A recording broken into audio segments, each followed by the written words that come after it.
হেই বন্ধুরা, আজ আমি হাজির হয়েছি 2023 সালে মুক্তিপ্রাপ্ত একটি American science fiction action movie transformer rise of the beast নিয়ে।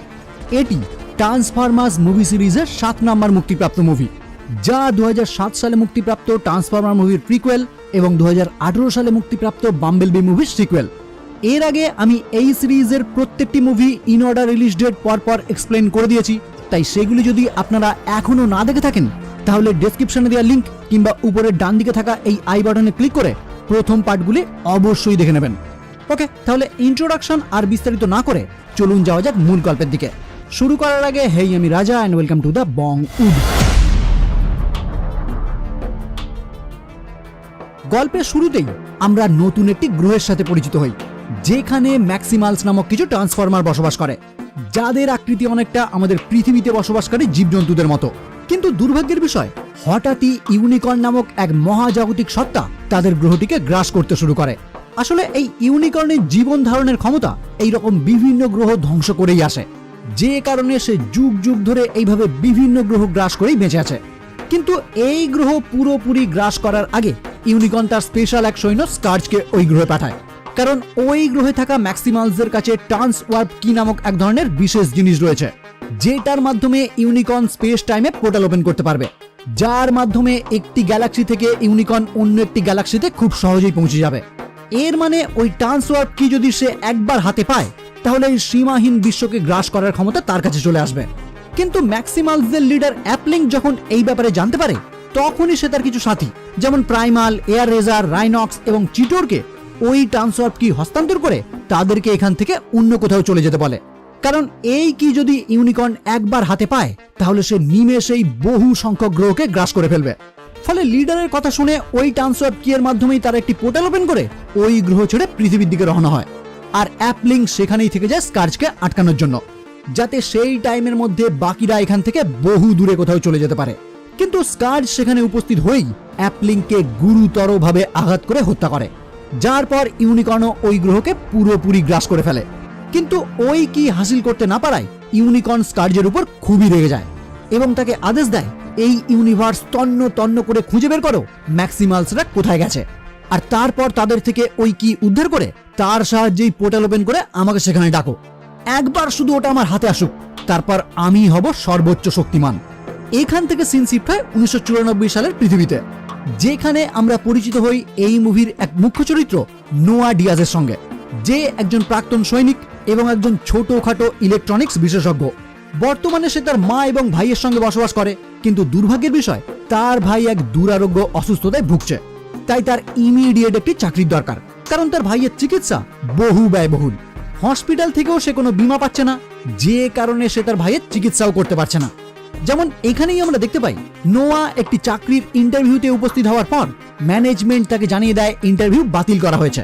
কিন্তু নোয়ার যেহেতু চাকরিটি খুবই দরকার, তাই সে জোর করে কোম্পানির ম্যানেজারের সঙ্গে দেখা করে, কিন্তু কোম্পানির ম্যানেজার তাকে জানিয়ে দেয় সে তাদের দলে কাজ করার মতো যোগ্য ব্যক্তি না, কারণ সে এক সময় দেশের সেনাবাহিনীতে কাজ করলেও তাকে সেখান থেকে বহিষ্কার করা হয়েছে, তাই নতুন করে তাকে চাকরিতে রাখার কোনো মানেই হয় না। এবার এইভাবে বহু ইন্টারভিউতে ব্যর্থ হওয়ার পর সে তার এক বন্ধু রিকের সঙ্গে মিলে 2 নম্বরী কোনো কাজ করার জন্য প্ল্যান করে, মানে টাকা পয়সার অভাবে মানুষ যেটা করতে বাধ্য হয়। যাই হোক, এখান থেকে সিন চেঞ্জ হয় আর আমরা পরিচিত হই এই মুভির আরো এক মুখ্য চরিত্র এলেনা ওয়ালেসের সঙ্গে, যিনি একজন আর্কিওলজিস্ট, মানে ঐতিহাসিক যে কোনো জিনিস সম্বন্ধে তার যথেষ্ট জ্ঞান রয়েছে। এলেনা বর্তমানে একটি মিউজিয়ামে কাজ করে, আর সেখানেই সে হঠাৎ একদিন একটি অদ্ভুত মূর্তি দেখে আকৃষ্ট হয়ে পড়ে, কারণ ওই মূর্তিতে বহু প্রাচীন ভাষায় কিছু লেখা আছে এবং ম্যাক্সিমালসের একটি চিহ্ন আঁকা রয়েছে। এবার আর্কিওলজিস্টদের যেহেতু এইরকম প্রাচীন জিনিসের উপর কৌতূহল বেশি, তাই এলেনাও ওই মূর্তি সম্বন্ধে আরো কিছু জানার জন্য সেটা নিয়ে গবেষণা করতে শুরু করে। কিন্তু সবাইকে লুকিয়ে একটি লেজার ডিভাইসের মাধ্যমে সে ওই মূর্তি থেকে কিছু উদ্ধার করতে গিয়ে মূর্তিটি পুরোপুরি ভেঙে যায়, আর তার মধ্যে থেকেই বেরিয়ে আসে সেই ট্রান্সওয়ার্প কি, যেটা দেখে এলেনা আরো হতবাক হয়ে যায়। কিন্তু ঠিক এই টাইমেই আরো একটি অদ্ভুত ঘটনা ঘটে। ওই ট্রান্সওয়ার্প কি থেকে একটি সংকেত পুরো মহাবিশ্বে ছড়িয়ে পড়ে, ফলে এই সংকেত দেখেই স্কার্জ তার আরো 2 সঙ্গীকে নিয়ে পৃথিবীতে উপস্থিত হয় ওই কি উদ্ধার করার জন্য। আবার এদিকে পৃথিবীতে থাকা অপটিমাস প্রাইমও যখন এই সংকেত দেখতে পায়, তখন সেও বুঝতে পারে ট্রান্সওয়ার্প কি পৃথিবীতে রয়েছে, যার মাধ্যমে অনায়াসে তারা তাদের নিজের গ্রহ সাইবারট্রনে ফিরতে পারে। মানে বাম্বেলবি মুভিতেই আমরা দেখেছি অপটিমাস পৃথিবীতে আসে বাম্বেলবির সঙ্গে দেখা করতে, আর ক্রেডিট সিনে যে আমরা দেখেছিলাম আরো কিছু পড পৃথিবীতে আসছে, সেগুলির মধ্যেও কিছু অটোবটই পৃথিবীতে উপস্থিত হয়েছিল, যারা সেই থেকে এই 7 বছর পৃথিবীতেই লুকিয়ে রয়েছে, কারণ এখান থেকে ফিরে যাওয়ার মতো তাদের কাছে কোনো ব্যবস্থাই ছিল না। কিন্তু এখন অপটিমাস ওই ট্রান্সওয়ার্ড কি এর অবস্থান বুঝতে পেরে পৃথিবীতে থাকা সমস্ত অটোবটদের তার কাছে আসতে বলে, কারণ বাড়ি ফেরার রাস্তা সে খুঁজে পেয়েছে। মানে ওই কি এর মাধ্যমেই পোর্টাল ওপেন করে তারা অনায়াসে নিজেদের গ্রহে ফিরতে পারবে। এবার ঠিক এই টাইমেই অন্যদিকে দেখা যায় নোয়া তার বন্ধু রিকের প্ল্যান মতো একটি পার্কিং প্লেসে রাখা দামি একটি পোর্টসে গাড়ি চুরি করার জন্য রওনা হয়। কারণ আগেই বলেছি নোয়ার প্রচুর টাকার দরকার তার ভাইয়ের চিকিৎসার জন্য। ফলে প্ল্যান মতো নোয়া ওই গাড়ির কাছে পৌঁছে তার ভিতরে প্রবেশ করে সেটাকে চুরি করে নিয়ে আসার জন্য। কিন্তু দুর্ভাগ্যবশত ওই গাড়ি সে কিছুতেই স্টার্ট করতে পারে না। এমনকি সেখানকার একটি গার্ড তাকে ওই গাড়ির ভিতরে থাকা অবস্থায় দেখেও ফেলে। কিন্তু ঠিক এই টাইমেই ওই গাড়ি একা একাই চলতে শুরু করে। নোয়া তো কিছুই বুঝতে পারে না তার সাথে এটা কি ঘটছে, কিন্তু ওই গাড়ি পুরো শহর জুড়ে দ্রুত গতিতে ছুটতে শুরু করে। ফলে পুলিশও তার পিছনে পড়ে যায়। কিন্তু ওই গাড়িটি অলৌকিকভাবে একটি থেকে আরো অনেকগুলি গাড়িতে রূপান্তরিত হয়ে চালাকির সাহায্যে পুলিশের পিছু ছাড়ায়। আর তারপর নোয়াকে নিয়ে সোজা উপস্থিত হয় একটি পরিত্যক্ত স্থানে, যেখানে ওই গাড়িটি সম্পূর্ণ একটি রোবটে রূপান্তরিত হয়। নোয়া তো তাকে দেখে পুরোপুরি হতবাক, যে কারণে সে সেখানেই পড়ে থাকে একটি লোহার রড তুলে তাকে মারতে যাবে বলে সিদ্ধান্ত নেয়। কিন্তু ওই রোবট তাকে জানায়, আমার নাম মিরাজ আর আমার তোমাকে খুবই পছন্দ হয়েছে, তাই শত্রুতা না করে আমি তোমার সঙ্গে বন্ধুত্ব করতে চাই। ফলে নোয়া ভয় পেলেও এই মুহূর্তে সে তার সঙ্গে হাত মেলায়। আর তারপরেই এক এক করে সেখানে অপটিমাস প্রাইম থেকে শুরু করে বাম্বেল বি, আরসি সকলেই উপস্থিত হয়। কিন্তু নোয়াকে দেখে অপটিমাস একদমই খুশি না, কারণ সে সকলকেই বলেছিল মানব জাতির কাছ থেকে লুকিয়ে থাকতে। কিন্তু মিরাজ যেহেতু একটি মানুষকে এই মুহূর্তে এখানে এনেছে, সেটা দেখেই সে রেগে যায়। যদিও মিরাজ জানিয়ে দেয় এটা আমার নতুন এক বন্ধু, তাই একে নিয়ে টেনশন নেওয়ার কোনো কারণ নেই। তাছাড়া আপনি যখন আমাদের সকলকে ডাকছিলেন তখন এই মানুষটি গাড়ির মধ্যেই বসেছিল, যে কারণে আমি ওকে এখানে নিয়ে আসতে বাধ্য হয়েছি। আশা করি এবার ব্যাপারটা বুঝতে পেরেছেন। মানে মিরাজ নামক এই অটোবট ওই গাড়ির রূপ নিয়ে বহুদিন গ্যারেজে লুকিয়েছিল, যেটাই চুরি করতে যায় নোয়া। আর ঠিক সেই মুহূর্তে অপটিমাস প্রাইম ট্রান্সওয়ার্ড কি এর সংকেত পেয়ে সমস্ত অটোবটদের তাড়াতাড়ি একত্রিত হতে বলে, যে কারণে মিরাজ নোয়াকে নিয়ে এই স্থানে হাজির হয়েছে। এখানে একটা কথা না বললেই না, ট্রান্সফরমার সিরিজ দেখার পর যাদের কাছে বাম্বেল বি পছন্দের ক্যারেক্টার ছিল, তাদের এই মিরাজকে দেখে ভালো লাগতে বাধ্য। মানে এই মুভিতে এই মিরাজ ক্যারেক্টার সত্যিই আপনাকে মুগ্ধ করবে। ওকে, তো এখানে সমস্ত অটোবটরা একত্রিত হয়ে প্ল্যান করতে শুরু করে কিভাবে তারা ওই মিউজিয়াম থেকে ট্রান্সওয়ার্ড কিটি হাসিল করতে পারে। কারণ তারা এইরকম রোবোটিক ভাবে যদি ওই কি উদ্ধার করতে যায়, তাহলে মানব জাতির কাছে তারা ধরা পড়ে যাবে। যে কারণেই তারা বিভিন্ন রকম ভাবে চিন্তা ভাবনা করতে শুরু করে ওই কি কিভাবে উদ্ধার করা যায়, কারণ ওটাই এখন তাদের বাড়ি ফেরার একমাত্র রাস্তা। এই টাইমে মিরাজ সকলকে জানায় তার এই নতুন বন্ধু নোয়া তাদেরকে এই কাজে হেল্প করবে। মানে নোয়া ওই মিউজিয়ামে ঢুকে ওই কি চুরি করে তাদের হাতে হস্তান্তর করবে। কিন্তু এই কথা শুনে নোয়া একদমই রাজি না, কারণ সে কোনো চোর না। কিন্তু মিরাজ তাকে বিভিন্নভাবে বুঝিয়ে সুঝিয়ে যখন জানায় এই কাজের বিনিময়ে সে তাকে প্রচুর টাকা দেবে, যার সাহায্যে সে তার ভাইয়ের চিকিৎসা অনায়াসে সম্পূর্ণ করতে পারবে, তখনই অনিচ্ছা সত্ত্বেও শুধুমাত্র ভাইয়ের চিকিৎসার কারণে অটোবটদের এই প্ল্যানে নেওয়া রাজি হয়ে যায়। যার পর দেখা যায় মিরাজ একটি আবর্জনা পরিষ্কারের গাড়িতে রূপান্তরিত হয়ে নোয়াকে নিয়ে সোজা উপস্থিত হয় ওই মিউজিয়ামে। কিন্তু দুর্ভাগ্যবশত ওই মিউজিয়ামের ভিতর প্রবেশ করে নোয়া মুখোমুখি হয় এলেনা। ফলে দুজনেই দুজনকে দেখে অবাক হয়ে যায়, কারণ এই রাতেও নোয়া মিউজিয়ামে যে অন্য কাউকে দেখতে পাবে এটা তার ধারণারও বাইরে। আর এলেনা যেহেতু ওই মূর্তির উপর পরীক্ষা নিরীক্ষা করছিল, তাই এত রাত পর্যন্ত সে এখানেই রয়েছে। আর এইরকম অপরিচিত কাউকে এত রাতে মিউজিয়ামে দেখে সেও চমকে যায়। কিন্তু নোয়া তাকে বোঝানোর চেষ্টা করে সে এখানে এসেছে তার হাতে থাকা ওই অদ্ভুত জিনিসটি নেওয়ার জন্য, কারণ এটা মানব জাতির না, এটা ওই দানব আকৃতির রোবটগুলোর, আর আমি এটা তাদের হাতেই ফিরিয়ে দিতে চাই। কিন্তু এই সব কথা এলেনা কিছুতেই বিশ্বাস করে না। সেভাবে নোয়া হয়তো ইচ্ছাকৃতভাবেই এটা চুরি করতে এসেছে। আর তাদের এই সমস্ত কথাবার্তার মধ্যেই সেখানে হামলা করে বসে স্কার্জ। ফলে স্কার্জ এবং তার দুই সঙ্গী ব্যাটেল ট্র্যাপ এবং নাইট বার্ডকে দেখতে পেয়ে এলিনাও এই মুহূর্তে বুঝতে পারে নোয়া তাকে একদম সঠিক কথা বলছিল। কিন্তু নোয়া এখন তাকে জানায় এই টিমের সঙ্গে আমি যুক্ত নই, এই টিম সম্পূর্ণ আলাদা। ফলে তারা দুজনেই সঙ্গে সঙ্গে সেখান থেকে পালানোর চেষ্টা করে। ইতিমধ্যে অটোবটরাও সেই স্থানে হাজির হয় আর শুরু হয় স্কার্জের বাহিনীর বিরুদ্ধে লড়াই, যেখানে স্কার্জ অপটিমাস প্রাইমকে গুরুতরভাবে আহত করে তাকে হত্যা করতে গেলে বাম্বেল বি তার সামনে চলে আসে। ফলে অপটিমাসকে বাঁচাতে গিয়ে বাম্বেল বি নিজেই মারা যায়। ঠিক এই মুহূর্তে ইয়ার রেজার নামক একটি ম্যাক্সিমাল সেখানে উপস্থিত হয়ে স্কার্জের উপর হামলা করায় স্কার্জ তার বাহিনী নিয়ে সঙ্গে সঙ্গে এখান থেকে চলে যায়। কারণ তার যেটা দরকার ছিল সেটা সে পেয়ে গেছে, মানে ওই চাবি সে উদ্ধার করে ফেলেছে। কিন্তু ইউনিকর্নের কাছে ফিরে এসে যখনই ওই চাবি তার হাতে হস্তান্তর করে, তখনই ইউনিকর্ন তার উপর আরো রেগে যায়, কারণ যে চাবি সে উদ্ধার করে নিয়ে এসেছে সেটা ওই চাবির অর্ধেক অংশ, তাই বাকি অর্ধেক না পেলে এটা তার কোনো কাজেই লাগবে না। ফলে সে আবারও তাকে অর্ডার দেয়, যা হোক করেই হোক ওই বাকি অর্ধেক অংশ খুঁজে নিয়ে আসো। ফলে স্কার্জ আবারও রওনা হয় পৃথিবীর উদ্দেশ্যে। এদিকে ওই চাবি সহ বাম্বেলবিকে হারিয়ে অপটিমাস পুরোপুরি দিশেহারা। সে এই সমস্ত কাজের জন্য নিজেকেই দোষী ভাবে এবং এই মহাবিশ্বের বাকি সমস্ত গ্রহ যে ইউনিকর্নের হাতে ধ্বংস হয়ে যাবে সেটার জন্য সে নিজেই দায়ী। কিন্তু এখানে উপস্থিত হওয়া ওই ম্যাক্সিমাল মানে এয়ার রেজার তাদের সকলকে তার নিজের পরিচয় দিয়ে জানায়, চিন্তা নেই, যে চাবি স্কার্জ তোমাদের থেকে নিয়ে গেছে ওটা আসলে ওই চাবির অর্ধেক অংশ। কারণ আমরা ওই চাবি নিয়ে পৃথিবীতে আসার পর সেটাকে দুটি অংশে বিভক্ত করে দুটি জায়গায় লুকিয়ে দিয়েছিলাম, আর সেই দুটি অংশেরই একটি স্কার্জ তোমাদের থেকে নিয়ে গেছে। তাই যতদিন না সে আরেকটি অংশ পাচ্ছে ততদিন ইউনিকর্ন ওটার কোনো ব্যবহার করতে পারবে না।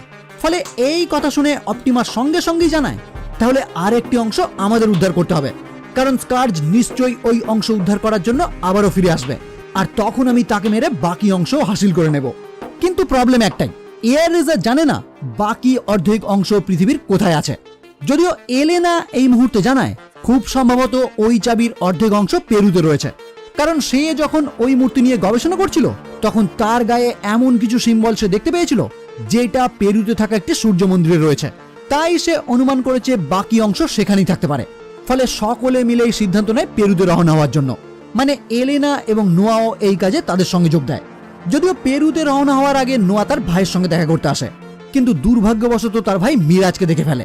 ফলে নোয়া বাধ্য হয় তার ভাইকে সমস্তটা জানাতে, মানে সে যে এইরকম এলিয়েনদের সঙ্গে মিলে একটি মিশনে যাচ্ছে যাতে পৃথিবীর মানুষেরও উপকার হতে পারে এটা তাকে জানিয়ে দেয়। যেটা শুনে তার ভাই ক্রিস মিরাজকে জানায়, আমি তোমার সঙ্গে আমার দাদাকে ছাড়ছি, তাই আমার দাদাকে সুরক্ষিত রাখার সম্পূর্ণ দায়িত্ব তোমার। যে কথায় মিরাজও তাকে আশ্বস্ত করে, মানে তার দাদাকে সম্পূর্ণ সুরক্ষিত রাখার দায়িত্ব মিরাজ নির্দ্বিধায় গ্রহণ করে।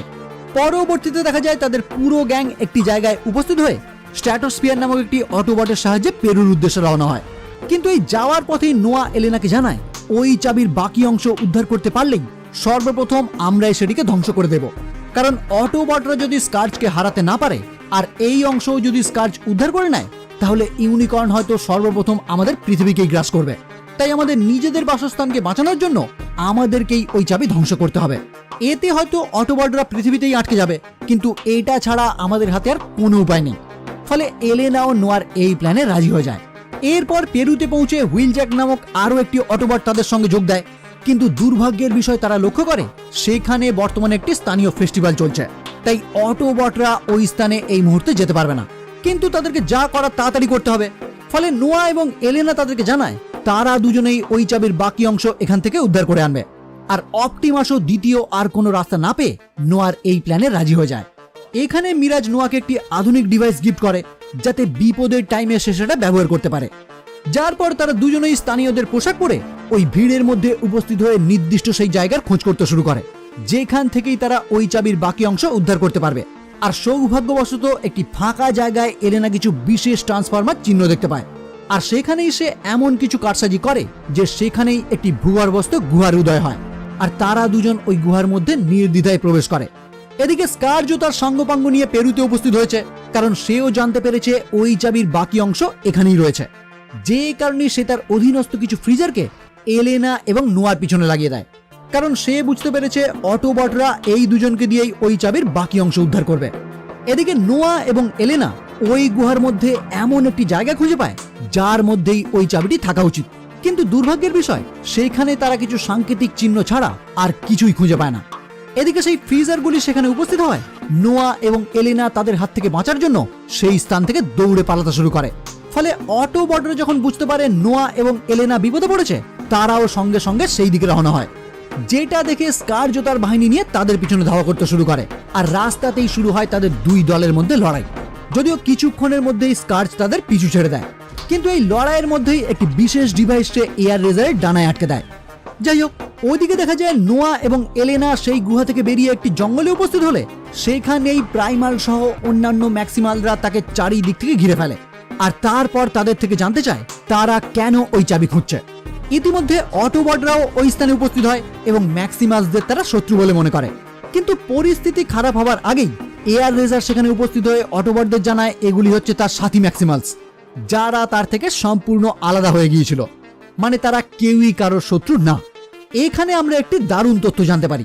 এই যে গরিলা আকৃতির প্রাইমালকে দেখতে পাচ্ছেন, এর পুরো নাম হলো অপটিমাস প্রাইমাল, যার নাম রাখা হয়েছিল সাইবারট্রনের মহান যোদ্ধা অপটিমাস প্রাইমের নাম অনুসারে। মানে অপটিমাস প্রাইমই হলো তার কাছে একজন আইকন। যাই হোক, এখানে বাকি ম্যাক্সিমালরা যখন জানতে পারে স্কার্জ ওই চাবির একটি অংশ উদ্ধার করে ফেলেছে এবং আবারও সে রওনা হয়েছে বাকি অংশ উদ্ধার করতে, তখনই ম্যাক্সিমালরা সকলকে নিয়ে উপস্থিত হয় কাছাকাছি থাকা পাহাড়ি একটি গ্রামে। কারণ প্রাইমাল বহুদিন আগে ওই চাবি গুহা থেকে সরিয়ে এই গ্রামে বসবাসকারী মানুষের কাছে রেখে দিয়েছে, কারণ এটাই তার কাছে অধিক সেফটি বলে মনে হয়েছে। যাই হোক, অ্যাট লাস্ট তারা ওই কিয়ের বাকি অংশ উদ্ধার করে। এখানে আমরা দেখতে পাই বাম্বেলবির নিথর দেহ তারা তাদের সঙ্গে এখানে নিয়ে এসেছে, যেটা দেখার পর প্রাইমাল তাকে একটি বিশেষ স্থানে রাখে যেখানে প্রচুর পরিমাণে এনার্জন রয়েছে। কিন্তু এই এনার্জনের মাধ্যমে বাম্বেলবিকে পুনরায় জীবিত করতে গেলে প্রচুর পরিমাণে এনার্জির দরকার, যেটা তাদের ধারণার বাইরে। যাই হোক, পরদিন সকালেই আমরা দেখতে পাই এয়ার রেজার পুরোপুরি একটি অন্য রূপ ধারণ করেছে। আসলে আগের দিন যে ডিভাইস স্কার্জ তার ডানায় আটকে দিয়েছিল, তার মাধ্যমে স্কার্জ তার ব্রেন পুরোপুরি কবজা করে ফেলেছে, আর তার মাধ্যমে স্কার্জ তাদের লোকেশন উদ্ধার করে ফেলেছে। ফলে কিছুক্ষণের মধ্যেই স্কার্জের বাহিনী তাদের সেই স্থানে হামলা করে বসে, যেটা দেখে প্রাইমাল এলেনা এবং নোয়াকে ওই চাবি নিয়ে এখান থেকে দূরে কোথাও চলে যেতে বলে। কিন্তু নোয়া ওই চাবি নিয়ে কিছু দূর আসার পরেই সেটাকে ধ্বংস করার জন্য তৈরি হয়। আর ঠিক এই মুহূর্তেই অপটিমাস সেখানে উপস্থিত হয়ে নোয়াকে এই কাজ না করার জন্য রিকোয়েস্ট করে, কারণ তাহলে তারা আর কোনোদিনই বাড়ি ফিরতে পারবে না। ফলে অনিচ্ছা সত্ত্বেও শুধুমাত্র অপটিমাসের রিকোয়েস্টে সে এই কাজ বাতিল করে। কিন্তু ওই মুহূর্তে এয়ার রেজার সেখানে উপস্থিত হয়ে এলেনা সহ ওই চাবি সেখান থেকে তুলে নিয়ে যায় এবং ফাইনালি সে সেটা স্কার্জের হাতে হস্তান্তর করে।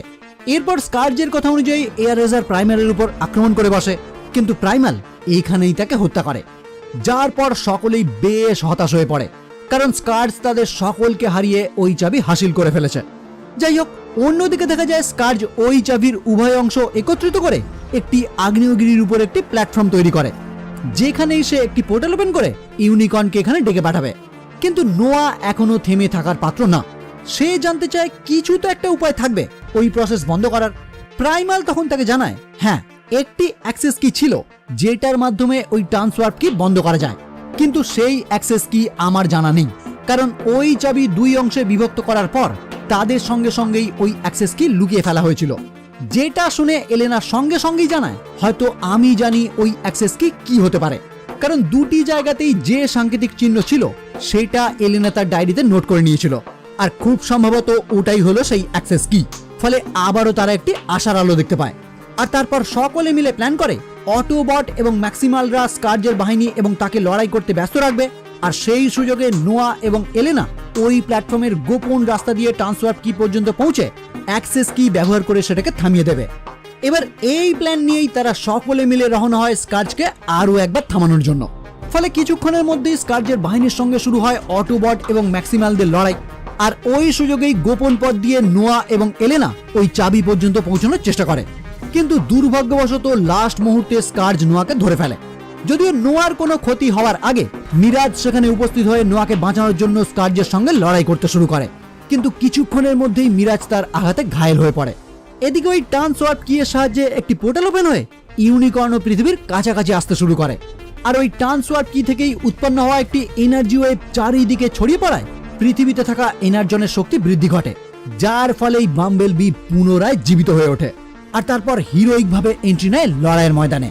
এদিকে মিরাজ ঘায়েল হয়ে পড়লেও নোয়াকে বাঁচানোর জন্য সে তার শরীরের সমস্ত অংশ দিয়ে নোয়ার একটি স্যুটে রূপান্তরিত হয়, মানে আয়রন ম্যান টাইপ আর কি। সবাই এখন আয়রন ম্যান হতে চাইছে ভাই। এনিওয়ে, মজা করলাম, কেউ আবার সিরিয়াসলি ভাববেন না। তো এরপরে দেখা যায় অপটিমাস প্রাইমও সেখানে উপস্থিত হয়ে নোয়ার সঙ্গে মিলে স্কার্জের বিরুদ্ধে লড়াই করতে শুরু করে, আর এলেনাও কোনো রকম ভাবে ওই চাবি পর্যন্ত পৌঁছে সেই অ্যাক্সেস কি ব্যবহার করে সেটাকে থামানোর চেষ্টা করে। কিন্তু লাস্ট মুহূর্তে স্কার্জ যখন এলেনাকে এই কাজ করতে দেখতে পায়, তখনই সে সেখানকার কম্পিউটার সিস্টেমটি ধ্বংস করে দেয়, যাতে এই কাজ আর কোনো রকম ভাবেই বন্ধ না করা যায়। কিন্তু এরপরেই অপটিমাস প্রাইম স্কার্জের কাহিনী এখানেই সমাপ্ত করে।